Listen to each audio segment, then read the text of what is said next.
திருச்சிட்டம்பலம். திருவாசகம். திரு அண்ட பகுதி. சொல்பதம் கடந்த தொல்லோன் உள்ள துணர்ச்சியிற் கொள்ளவும் படான் கண்முதல் புலனார் காட்சியும் இல்லோன் விண்முதல் பூதம் வெளிப்பட வகுத்தோன் பூவில் நாற்றம் தோன்றுயர் தெங்கும் ஒழிவர நிறைந்து மேவிய பெருமை.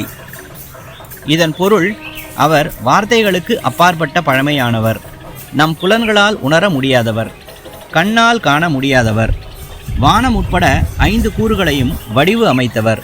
அவர் ஒரு பூவின் நறுமணம் போல அனைத்துடனும் இணைந்தவர். திருச்சிட்டம்பலம்.